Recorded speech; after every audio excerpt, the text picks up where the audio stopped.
Hey guys, I am Tennyak, and I'm a little rough around the edges this morning. Didn't get a whole lot of sleep last night. So, also it's kind of warm in the Midwest, so there's some ambiance. There's the fan going, and today we are going to do a review of Buffy the Vampire Slayer Season 2 episode phases. Alright guys, this is a Willow-centric episode. We haven't had a Willow-centric episode in quite a while, and it's about time, because I think the last Willow-centric episode was I Robot You Jane, where we covered Willow's lack of a love life. So, however, her love life has improved. She has met the lead guitarist for the town's local band, Dingoes Ate My Baby. We of course know it's Oz, or Daniel Osborne. Is those for those of you who want a little Buffy trivia, that is Oz's actual real name, Daniel Osborne, and all of his friends call him Oz. And I think they only say his real name one time in the entire series. They only say his name in season 4. They say his name. So I already gave away what season it was, but tell me what episode it was. The one and only time they say his full name on the series. I got distracted by smoke. Sorry, I have incense burning, so there's smoke wisping through, and I got distracted by it. But, you know, yeah, this is a Willow-centric episode, and it's all about Willow trying to move forward with the relationship with Oz, because even though I think Oz realizes how important this relationship is, and that's why he's not necessarily how important the relation is, but I think he realizes how special Willow is, so he's trying to take it slow and to take his time. But for Willow, she realizes that it's an important relationship as well, but for her it's a little different. She's kind of like, let's get it started already. I've kind of been waiting all my high school. I've been waiting, they're in their junior year, so it's kind of like I've been waiting the last 3 years to have my big high school relationship. And I completely understand, because when Zinni came along, I knew she was the girl I had been waiting for my entire life, so she wanted to take it slow, and I was like, let's get it started. Let's be serious already. I mean, we had only been dating for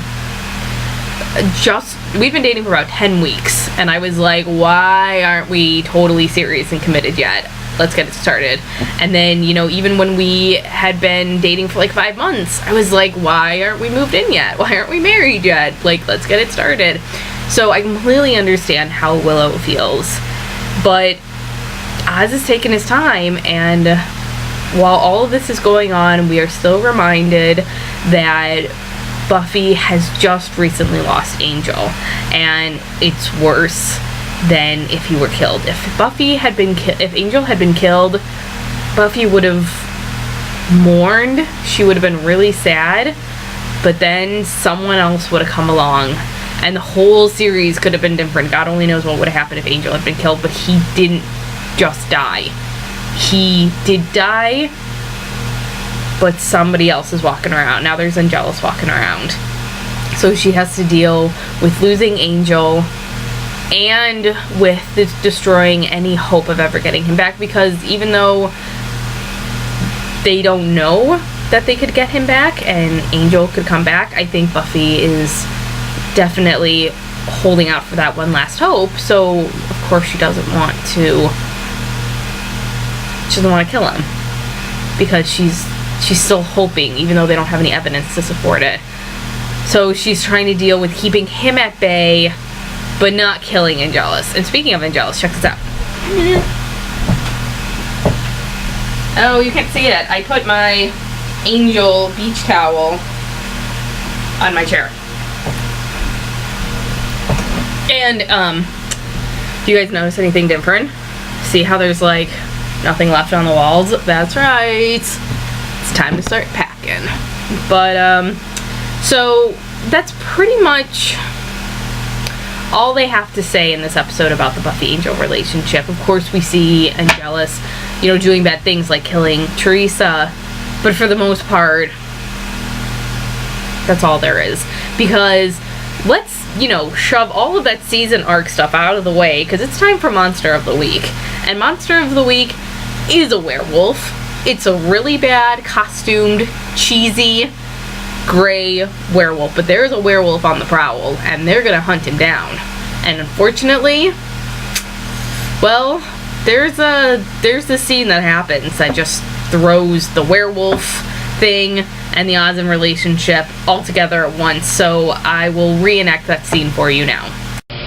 Okay, now, you must be asking yourself, why does a senior in high school have access to shackles? Well, it's a good thing I do. Oz! Oz! Oz! I demand you speak with me! Now is not a good time, Willow. No, it is not the 1990s anymore. I mean, you know what? It may still be the 1990s, but I'm speaking up, even though I'm supposed to let you do all the talking and take me out on all the dates and pay for everything and make the first move, but I am sick and tired of waiting. Why do you have shackles? I am practicing some master-slave moves. Really? That sounds exciting. No, it's the kind you do solo. Solo. Which is why I'm going to go be solo now. Oz!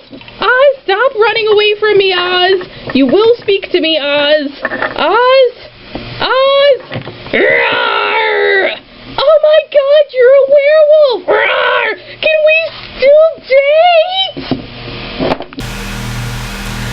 Despite Oz being the werewolf, Willow decides she's not going anywhere because, you know what, they live on the Hellmouth, and if she's been waiting this entire time for this big relationship to come along, then, you know what, who cares if it's a werewolf? I mean, Buffy didn't let Angel being a vampire get in the way, so why should Willow care about Oz being a werewolf? And, that really just sets off the tone of their relationship. It starts off with a deep understanding, but also the fact that they're going to tolerate a lot. Willow is going to tolerate the werewolf thing, and then when Willow starts getting into magic, you know what? Oz doesn't even blink an eye.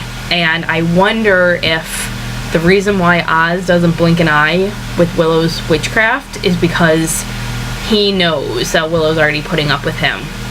But Willow doesn't have to put up with anything from Tara, so Tara is the one to call Willow out on the witchcraft. But you know what? We got a lot more to cover with this series, which is getting ahead of ourselves. So we've got way too much more to cover with this season. The next one, you know what? We've got Buffy and Angel down.